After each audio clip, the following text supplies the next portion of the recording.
All right, welcome back to episode 13 of the Parts and Pistons podcast. Lucky number 13. Lucky number 13 indeed. So maybe you should, your new number for racing should be 13 now.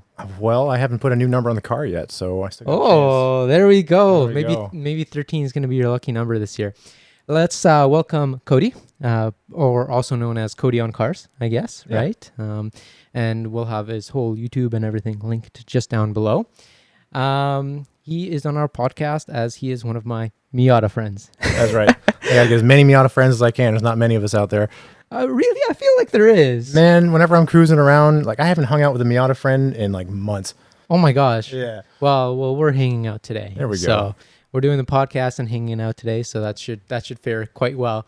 And Cody has actually had quite an interesting car history, which is kind of funny because I would say it's somewhat similar to mine, but different as well, which I find funny. Same, different. All right. Yes. So I met Cody back at the LZ event when he was in Toronto, and I think I mentioned who was our mutual friend that day. Oh my God. I know. I can picture his Instagram and what he looks like. I can't remember his name. Oh, frick. Oh, I'm killing it right now. I was with Canary that whole day. Yeah. Booseberry, like he used to have the Focus ST, and then it was one of his friends, and then we approached you. Yeah. And I started speaking to Cody, and we started talking about my car. I was like, oh yeah, I have a TDI with a CR170. He's like, oh, I had one of those swapped into my my Golf. Yeah. And that's when I was like, hey, this dude's cool. So, and then he's like, oh, I have a Miata as well. Like, let's go see it. And that's when you had your orange Miata. Yeah. That rust bucket. That was a fun car. Yeah. So maybe what we'll get into is kind of your car history, because I wanted to talk about some of the cool cars you've had. And then I also thought we would kind of go into the topic of the actual Miata and why you decided to do basically a heart transplant, a shell transplant in a Miata. And maybe we can dive off from there. So I don't know, maybe start off with the first cool car you think you had, and we'll go from there. I'll start my history off here in Ontario because before I moved out from Newfoundland, I was young enough to where I was still really broke. Uh-huh. So I didn't have any like really cool cars Okay. in Newfoundland. So I'd say I've had so much different stuff. Like the first really memorable car I bought out here was 97 E36. Oh, E36, Yeah. eh? Okay. That was one of the nicest driving cars I've had. Like just whatever BMW figured out at that point for those cars to engineer it that way, it drove so good. What an experience. Yeah, E36 is, it's funny enough, damn, I bet Tony's like kicking himself because he had an E36 and he absolutely loved it. Yeah. And he's like, oh no, just do this podcast yourself, guys. He's going to be rewatching this being like, oh, I could have brought in my E36 knowledge. Damn. But yeah, what E36 did you have? A sedan, coupe? I had the sedan. It was a 328i. yes.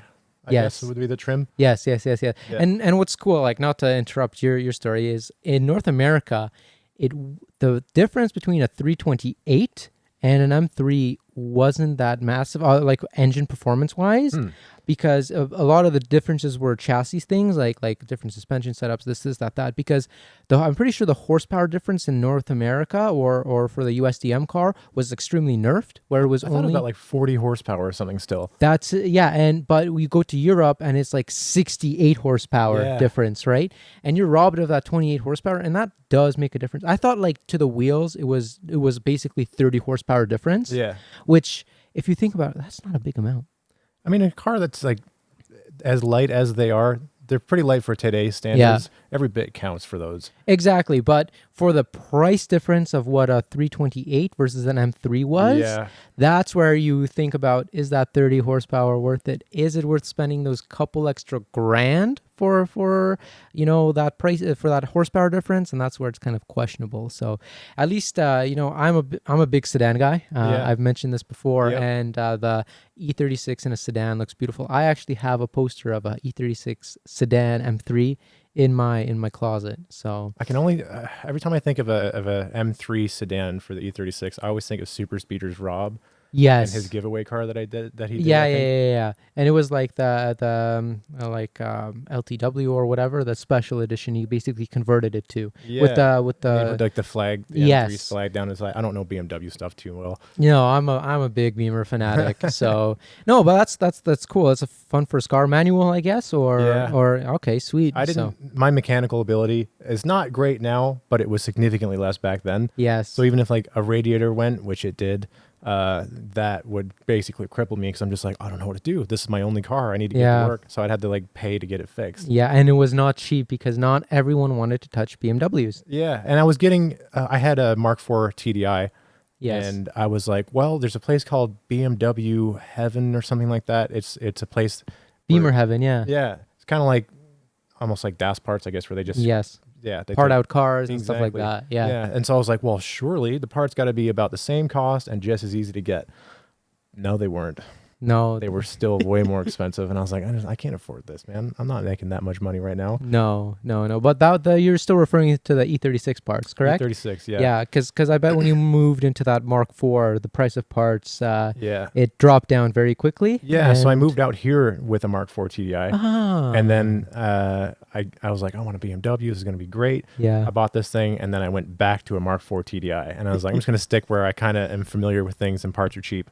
Yeah, and you know what? You like as much as people like to say, "Oh, they're older, they're smelly, they're this, they're slow." You can't beat a 1.9 PD, man. A pump deuce diesel is so efficient and reliable that it's silly, right? And most of them, I think the biggest thing that got to them was rust, right? Yeah. Yeah. And, well, I guess with your generation, yours is not Common Rail, right? Mine's Common Rail, Yours mine's is Common CR. Rail? Yeah, okay, yeah. so like before yours, I guess, before they went to Common Rail, you had the cam issues, and then the Passats had those. But Yes. I was mostly with the ALH. Yes. Yeah, And yeah, then I had a PD Mark IV very briefly. I had a really clean Golf that was like resprayed, like a Camaro red or something like that. Anyway, it was a nice PD, but I didn't drive it that much, so I just modified the heck out of an ALH. Well, ALH is still pump deuced, right? It's just the engine codes were a little bit different. What does a pump deuce even mean? It's like a mechanical. Like So yeah. A pump deuced is basically the injection system where the common rail has a common rail injection system. The pump deuced injection system is the older generation. So ALH, BHW, BW, they were all PDs, pump deuced diesels. Right. Yeah. Huh. So the full engineering breakdown. You know what? Who would be great for that? Either Greg Pona or Alex Pona. So if anyone wants to hear a topic on the differences of PDs and CRs, I gotta call one of you back. Yeah, we need a Pona back here. Don't get your information from this guy. No. So E36, and then what did you move on to? Oh man, I've had so many cars since I've been here. I bought a couple air-cooled Beetles for a little bit. Oh, but you probably want to hear about the Mark V, basically a GTD that I had. Yeah. Because so let's go with that. Let's hear that story. So my buddy Christian, who owns and operates Dominate Performance, he built more or less as close as he possibly could an American Golf GTD, which is a Volkswagen Golf GTI of the Mark V with a TDI in it. So he bought a completely destroyed sedan TDI that was rear-ended. He pretty well like mated the wiring harnesses on his bed like before he even had a shop, like custom made all the wiring, all that kind of stuff, swapped it over, made it super clean after a while, and that thing rocked. It has CR 170 turbo and better clutch and like a tune. It kicked ass. It was good. 100%. And it was a manual or was it a DSG? Oh yeah, it was manual. It was a manual. So yeah. Well, I guess the manuals didn't come with LSDs, did they? I don't think so. Unless he paired it with a GTI trans, did he? That's a great question. It must have been with the GTI trans. I've never had any issues with it slipping in terms of like skipping one wheel. Yeah, but, so likely, or you could have swapped one in for all we know, but I guess Christian, Mr. Dominate, is the only person. Actually, talking about Mr. Dominate, I'm friends with his, I'm really good friends with his brother-in-law. Oh, no way. Yeah. And one of my good buddies, Josh, he's a little camera shy. He won't come on the podcast. Yeah. Josh, Stacy, he's a very cool guy. He has a supercharged Tacoma. Oh, okay. But That's gotta scoot. oh yeah. Before that, he had a bad motorcycle accident, but Yep. before that, he drove a supercharged CRX. Huh. So big Honda guy. Similar Big Honda guy. to the guy who I bought my orange Miata off of. Really? Huge into motorcycles and such, and I think he had a pretty bad accident, and he was like up in a hospital bed, broke a lot of bones. Yeah, that was Josh. He had it a little bit tough. So maybe I'll convince Josh one day to come on a podcast, but doubt it. So, okay. So you had that Mark V, and then why the heck did you sell that? I don't know. So it was fully resprayed before I got it. Not too long before I got it. So it was this responsibility weighing over my head, like I need to keep this car really clean. Yes. And like I don't want it to get scratched or dented. If a rock chip happens, it's because of me on the highway. I understand cars are meant to be driven and such, but like to get parts repainted is expensive. So and then the car was already set up almost perfectly. Like it was the perfect daily driver. It had like coilovers and brakes and such on it. Like it was just set up really nicely, and I felt like I couldn't really make the car my own. Yeah, I feel you on that. And then I regretted selling it afterwards because I sold it to some sketchy dude who then sold it after a while. I don't know where the car is. I'm usually pretty good at keeping up to date on where my older cars are. Yeah.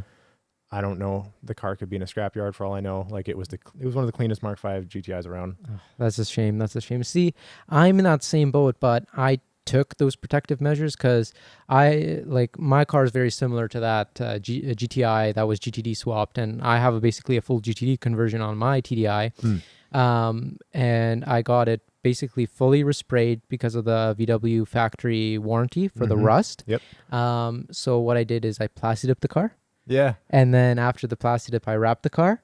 And then I drove it around literally 2 weeks unwrapped, right? And people were like, wow, this paint is incredible. And I'm like, yeah, it was painted like 5-6 years ago. They're like, holy crap, how do you? I'm like, it was wrapped. It was like, I'm cheating, right? And now the car's wrapped again. Yeah. Because that's my analogy. Like I have 373,000 kilometers on that TDI. And I think when you saw it, you thought, I think your guess was like 150,000 kilometers when you saw it. I'm like, yeah, this thing looks pretty clean. And then you saw the mileage and you're like, what? I was like, yeah, I drive it everywhere.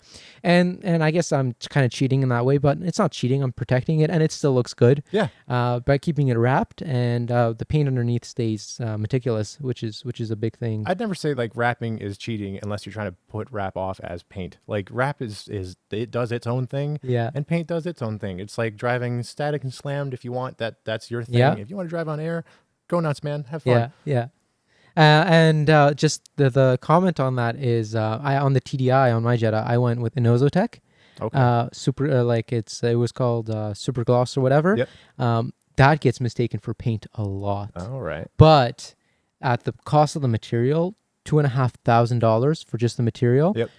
You better expect it. It better look like almost paint at that point, right? Yeah. Because you get a roll of Vivid for $400, or you can get a roll of Inozotech for $2,500. Yep.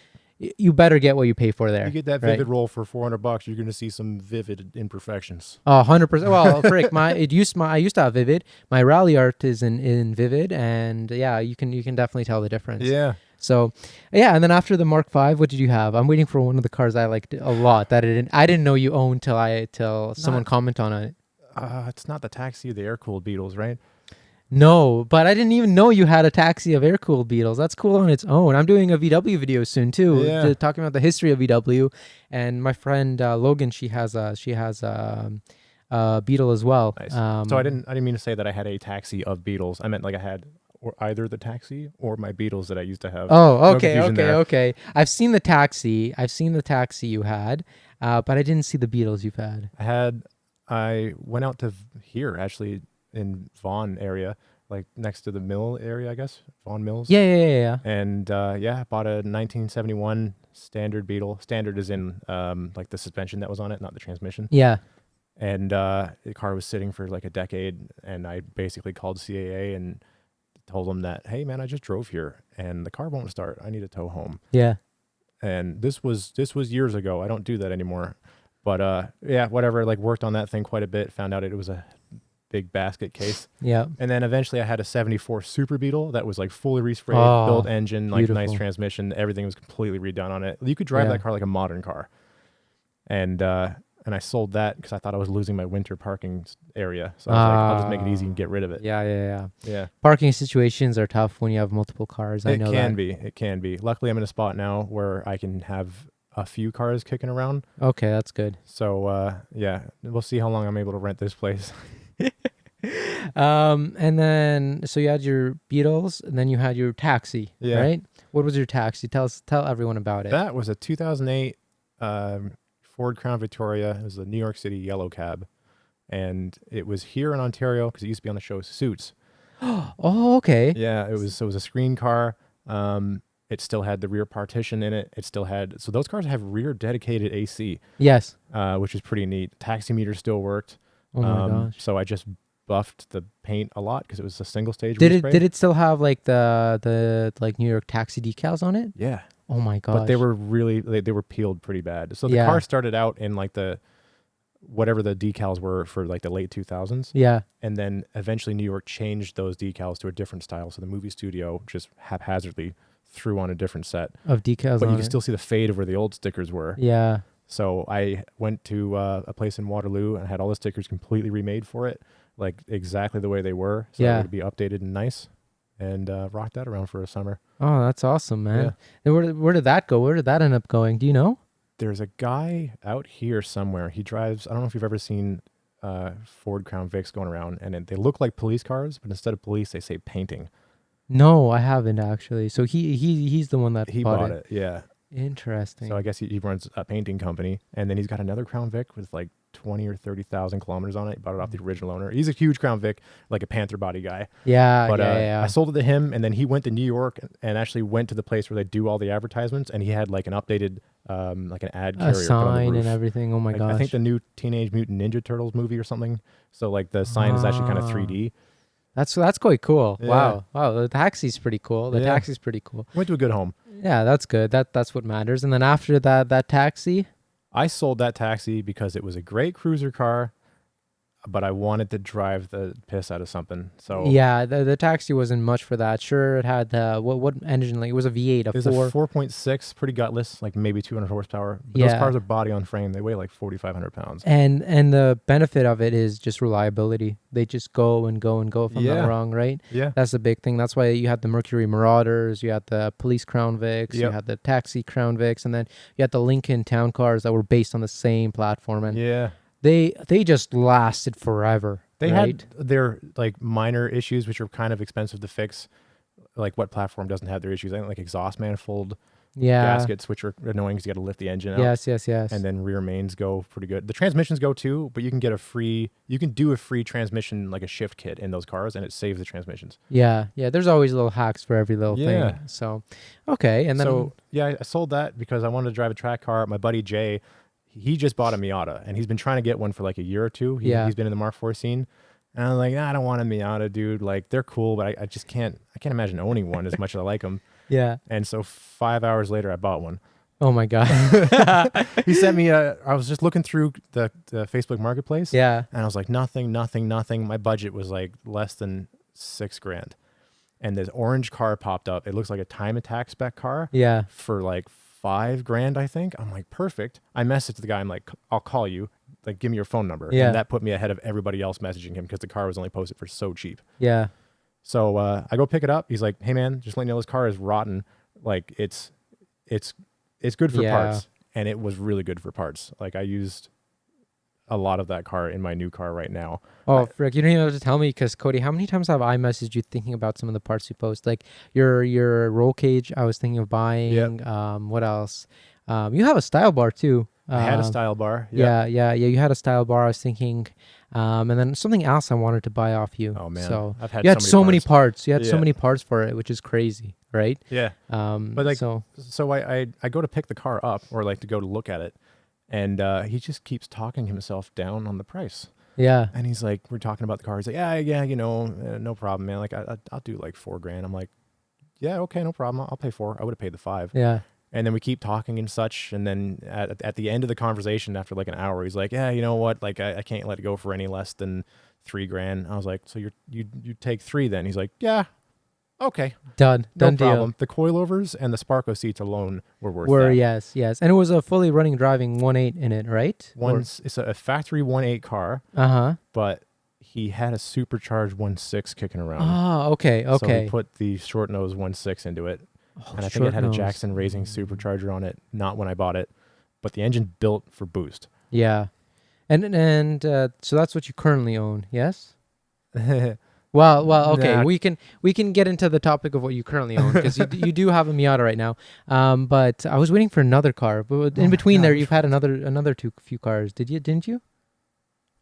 Oh yeah, I had a lifted Volkswagen Beetle, like a new Beetle. Yes. Yeah. Yes. Why couldn't I think of that, man? Yes. Yeah, your new Beetle. That's the one I like the most, I'd say. Yeah. Well, maybe not like the most, but I just when I saw someone post it for sale after you owned it, Yep. and I was like, oh, that's cool. And I saw in the comments that, oh, this is Cody's old car, and I was like, wait, what? Yeah. So it was a 2002 Beetle ALH TDI, and I had basically the engine and trans and the suspension swapped out of my other lifted TDI because I had a Jetta for a while. Okay. But I wanted a new Beetle because I wanted like a hatchback, and I figured it'd be cool, like a dune Beetle kind of look. Yeah. So yeah, it was if we're talking about like tunes, is a stage 4 tune, so like 180 wheel horsepower, 350 torque.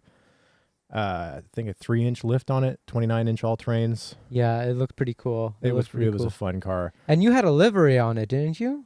Or is not it the person? This one. No, not this one. Not this one. Yeah. What do you mean not this one? I had my Jetta TDI had a Das Parts livery done all over it. Oh, okay. Yeah. Okay. But this Beetle, when I sold it, the new owner put a Gulf oil livery on it, like a full thing. Kind of like the RWB Golf livery that I have. Yeah. So he did that to it, but man, I do miss that car. If I could buy it back, I probably would. I think you mentioned that to me when I asked you about it because I messaged you. I'm like, dude, I didn't know you own this, and you're like, oh, I'd buy it back, but he's asking too much. He was asking. He was. Yeah. He had it up for 11,500 was what he initially posted it for. And then you sold it for way less, right? I sold it for $7,900 without a roof rack and without the all terrains and widened steelies. But now his price is down to $8,000.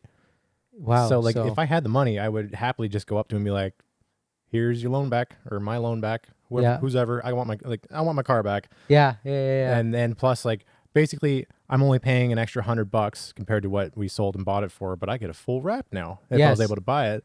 Yeah, and that's good. Just probably a whole chunk more kilometers driven on it and stuff. Probably. Kilometers never really bothered me. Especially on a TDI. Maintained. Yeah. Especially on a TDI. But no. Yeah, no, actually, those are pretty good numbers for a stage 4 because...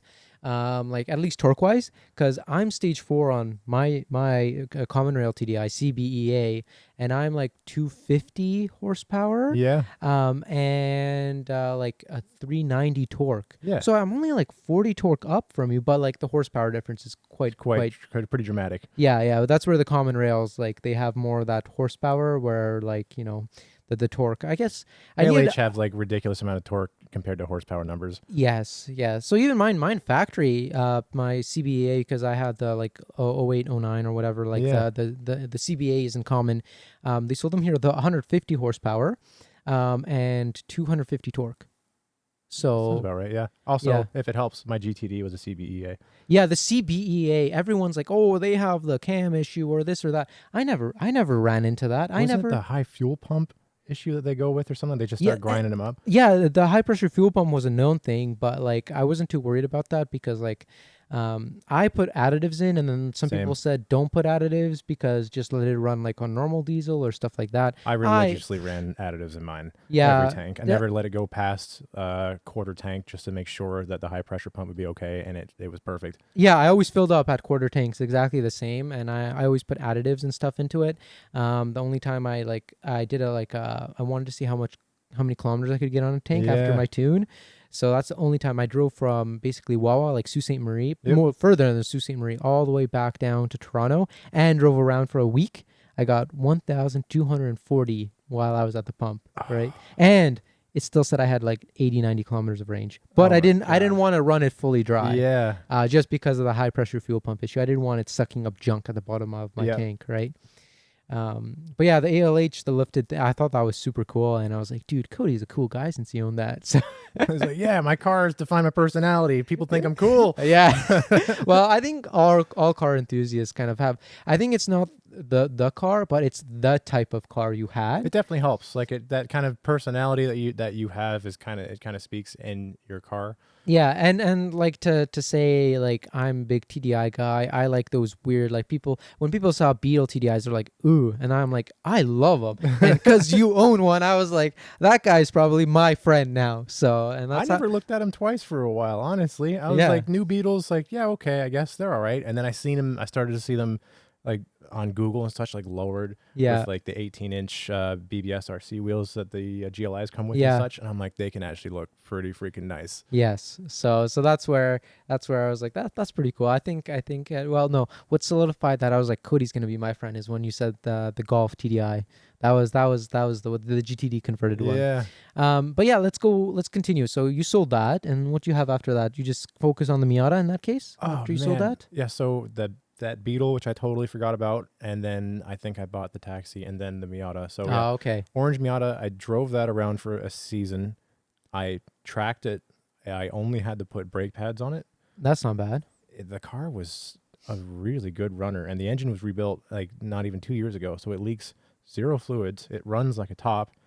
It had limited slip, all this kind of stuff. So what is the current setup in it? Because it's a 1.6 but without the supercharger. Yeah. Or okay. So it's on a stock ECU, which I'm sure doesn't help it, and it's on a built 1.6. I think it's got I don't know, a shop called Dave's Garage built the engine, but he doesn't even remember that he built the engine, so he can't even tell me the specs on it. Interesting. That's always interesting. Yeah. Because how did he say it? He's like, I don't remember it, but probably. Is that kind of what he said? Or he's like, just no, I don't know this car. Probably the second, the first one. Yeah. He's like I could have, but I know the previous owner of the car didn't lie to me because he straight up told me and sold me the car for $3,000. He has no reason to lie. And the engine's definitely built. Like I've had the valve cover and such off of it, and it has a thing called the X intake mod, which we can get into. But you could see that it's definitely been freshened up, and the engine runs a little bit different than stock. Yeah, it's a little bit more peppy. But I'm sure with an ECU reflash, I got a Mega Squirt at home. I don't know how to use. I'm sure if I took advantage of that, I'd see something out of a naturally aspirated build. I guess I'll have to test drive your car and see the difference, and maybe you'll test drive mine and see how like a barn find Miata feels. Yeah. I think we were standing outside. I have a picture. I'll send it over to Tony, and we were comparing our cars, and it's just like Cody's is like you can tell it's like I'll put it this way. I hope you don't take offense to the way I'm going to say it. It's like Ricer Miata. Yes. It's like Ricer Miata's car and mine. It's like teenage Ricer versus like a grandpa that just pulled out his Miata, right? He signed my steering wheel. Oh yeah. Did he? Yeah. Oh my gosh, yeah. So Rudnick's a cool guy. So like, but like you can tell that your car looks like something Rudnick would drive. 100%. I think we can agree. I'm down for that. Yeah. That makes sense. I just made the car to where like I'm glad the car's not perfect. Like I said, I drove that white GTD, and I was like, I'm a detailer, so I notice everything. Yeah. And I was more happy driving cars that were imperfect cosmetically because you wouldn't notice it, and I just drive the car. I still wash it, I'll wax it, I'll ceramic it and such, but like I'm not gonna not to that extent. No, I'm the same way because it wasn't until I bought a daily. So I bought my sister a car. I bought my sister an Infinity. Yep. And like I got so many things like retouched, repainted, and fixed up on it. And then I was driving somewhere and I lightly tapped a bumper against a bumper. The lady like literally got in her car, drove away, and I was like, okay, I thought we would at least talk. And I went outside and I had a little scrape and I was like, okay. And I went on with my day, right? Whereas if that happened in my Jetta, oh, dude, I'd probably be crying. I'd probably be yelling. I'd probably be chasing the woman down. Yeah. But I was in the Infinity and I was like, I think I can buff that. I buffed it and you can see like one or two small scratches. And I was like, eh. And then like my sister probably doesn't even know. So she doesn't even like. Yeah. It's one of those things where if you're walking past it, you'll never know. No, you won't even notice it. You're just always going to know. And that's the thing. I like having it because I get in it, drive it, call it a day. So it's good having a daily, but similar for me, kind of. I got a 92 Suburban for a daily. Oh, there you go. It's like lowered 6.5 drop, I think is what they're called. Oh my God. I don't know too much about domestics, but that thing is not like perfect with the paint, but I still try to keep it nice. And if something happens to it, I'm just like, whatever, man. Yeah, that's kind of the way. That's kind of the better way to hold it. So Yeah, and then what you ended up doing with your Miata, because you said it was rusted, so technically Yeah. it's the same Miata, but it's not. It's same different, yeah. So that orange car that I had, I knew was rotten, but still drove amazing. So I ran with it, and then I bought a hardtop for like $900. Oh my God. And so I tried to slam the hardtop on it, and it wouldn't fit. The windshield was like way out of whack compared to the Oh my hardtop, so the gosh. frame's twisted. And I'm just like, I was gonna rock this for a few years Yeah. maybe and just enjoy it, but I was like, no, I gotta get something else. So I ended up picking up. So that was a factory 1.8 96 Miata, Mm-hmm. factory limited slip and all that kind of stuff. I picked up a 1990 with almost as much rust in the floors at least, but the rockers and quarters are solid and the hardtop fits. Yeah. So, yeah, that car I just had the floors replaced on it and some frame rail work done, but I've swapped over coilovers, engine, sway bars are going into it soon. I picked up a different roll bar that's a bolt in compared to a weld in. Yes. Screw I'm welding kind of in. the same way. I wanted. Yeah. I saw yours for sale, and I was like, I don't want to weld on that. I want something reversible, right? Yeah. So, same boat here. Not as hard to install as I thought it would be. Like the hardest part is cutting. You just got to measure. If you're really good at measuring, your cutting is going to be totally fine. Yeah. Don't do like I do, but just the cutting part, and then it's just like 4 bolt holes or whatever, depending on your bar, and they're pretty Yeah. easily accessible. Yeah. So I don't know. I think it's worth it to not get smushed like a pancake if I roll the car. That's my big thing. Like, I don't drive mine that much. Like, Yeah. I've done not even 1,000 kilometers on my Miata since I've owned it. Mm-hmm. So, and it hasn't been a year. So it's not that I've done a lot of like driving in it, but it's also like I don't really take it on the highway if I don't need to and stuff like that, because I'd rather, like not get in that situation. And I want a roll bar, so it's in plans. I was talking with a guy named Jesse, and I think we'll be putting in a roll bar and a bash bar in the front and back. All right. Just honestly, like he wants to fabricate them for drifting, but he just wants a clean, unmolested example. And I was like, my Miata's Got you at the car. Low mileage, never winter driven, Yeah. really good shape car. Mine's the perfect one because he doesn't want to take someone's that's already been in a collision and it could be a little bit off and stuff like that. And I was like, I have a low mileage Miata that's never gonna be drifted, but I'll gladly put these, like safety parts on it. So And like with bash bars and such, because I'd imagine you just unbolt the factory crash bar, Yes. and then these ones just bolt right over exactly. it. Okay, yeah. So I guess as long as what is it, like just old Japanese cars, like the rust from the inside out. So as long as those bolts just don't snap off as you're taking them off for some reason.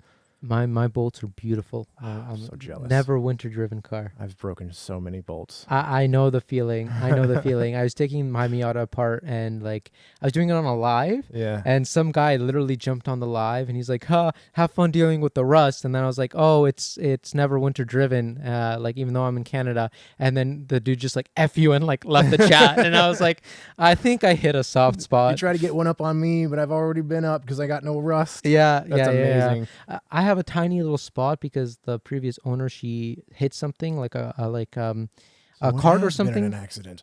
No, a ding. Okay. Yeah. I'll show you it outside. Yeah. It's like it's a little ding, and just from like it's not like when I saw it, I was like, oh man, this is gonna rust soon. And he's like, oh, that happened 7 years ago, and I was like, oh, yeah, that's not a lot of corrosion for 7 years, so because it's never been winter driven, yeah, right? It turns out cars just don't rust if you don't submit them to like ridiculous amount of salt and other stuff. Yeah. Because I bought a few parts from my car off of a crashed 90,000 kilometer car. Yeah. And the engine looked like it was a crate motor. Yeah, like it's all crazy. All of the fittings, everything looked brand new. And the entire rear subframe out of that car, minus the coilovers, is out of that car. Yeah. The bushings are still immaculate. Yeah, you it's can still crazy. eat off the paint off of that thing. Like it was nuts. The car was T-boned. It was a factory AC, factory power window. Oh, Miata. I saw that one. Yeah. I saw that one get posted. So it's crazy. It's sad to see. But yeah, a lot of Miatas have been getting crashed lately, which is sad to see. But that's why like people ask me, it's like, oh, what are you gonna do with yours? You're gonna build yours, or you're gonna drift car it, blah blah blah, because people know I like sliding and stuff like that. Yep. And I'm like, you know what? No, like this is a car not meant for that. And like, there's a lot of cheap Miatas still. You can get cheap Miatas out there if you want to do that. I'll be honest, if I'm gonna drift a car or something like that, like a Miata, I'm gonna go for an NB.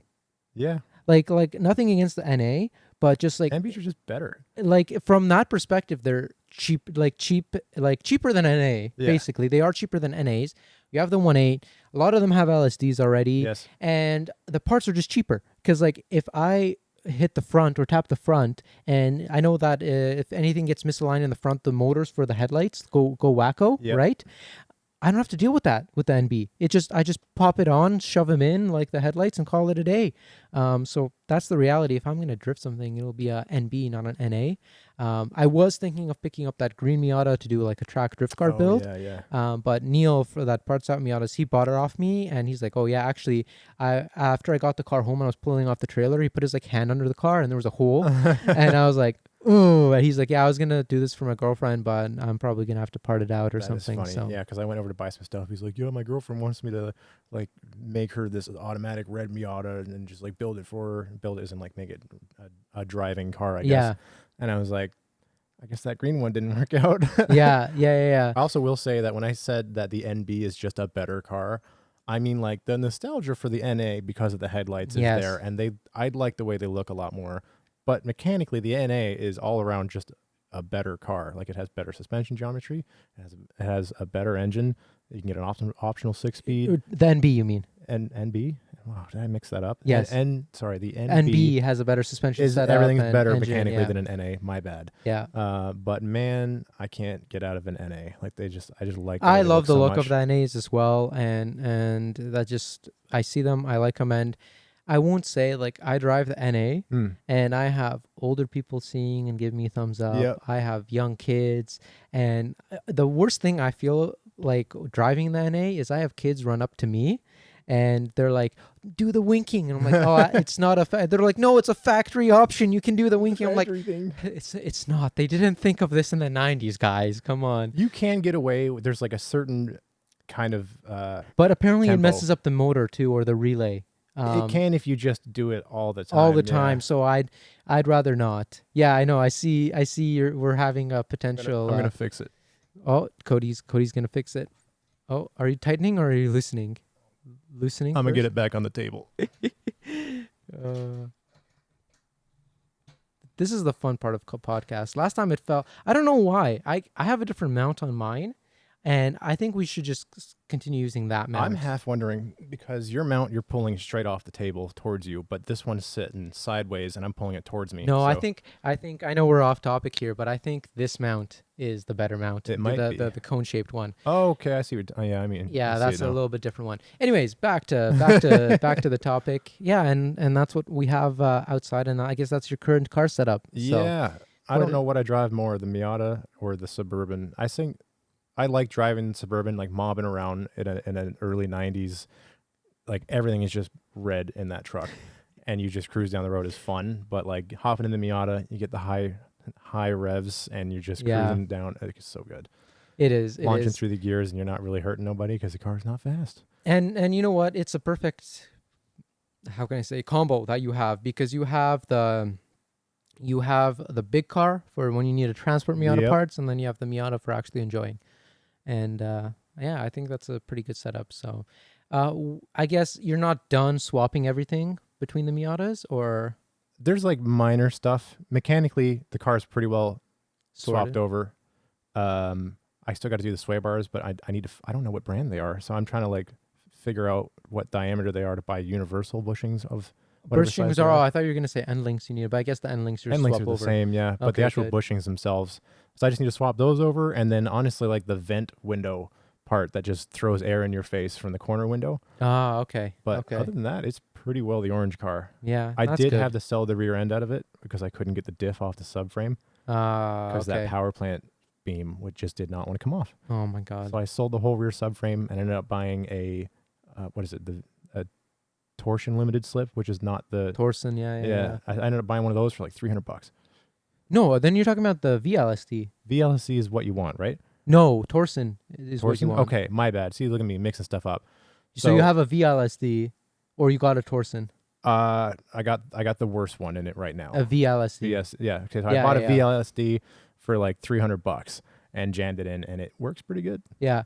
So my plan is, I'll see. My deal with Neil was that if he does part that car out, I get first dibs on that torsion diff in it. Nice. In that little green 1.8. I thought he has one for sale right now, still for like a whole He does, But my deal with him is a special price deal. Yeah. Because no one would know that green car existed. Yeah. Except that I told him that existed. All so right. because of that, I have a deal to get it a little bit cheaper. And I want it out of that car because I've driven it. I know it works. No, like it's on me at that point. Just pull it out and give it to me if he parts it out. So he's still deciding what to do because he's trying to mishmatch some cars right now. He's got a lot going on. Yeah. So we'll figure that out. But yeah, so we have Cody's whole history of cars. We know what his favorite car is now. We know what he regrets selling. And I think we'll go from there. I guess maybe we'll have Cody in another video, either comparing our Miatas or doing other kind of Miata stuff. Yeah. Or, maybe we'll go over to Cody's shop one day and we'll do something there. But thank you so much for being on the Parts and Thank you for having me, sir. I think this is the first time we did a proper handshake like that, but I'm old-fashioned. Old-fashioned is good. Thank you for being on, and we're gonna go drive some Miatas. So maybe we'll include a clip of that or link to something with that. Podcast was fun, but the real fun begins in the parking lot. It does indeed, and we have a fresh parking lot out back. So thank you so much for tuning in. Episode 13 completed. We will see you in the next one next week. Don't forget, merch is available at partsavatar.ca. Yes, I'm wearing it. We'll probably try to hook Cody up with some good stuff. And, I'm down to support local brands. Exactly. So we'll go from there. Thank you so much, and we'll see you in the next one. Remember, Parts Avatar has got your back. So don't forget to subscribe to the Parts Avatar channel so you don't miss any of these exciting videos.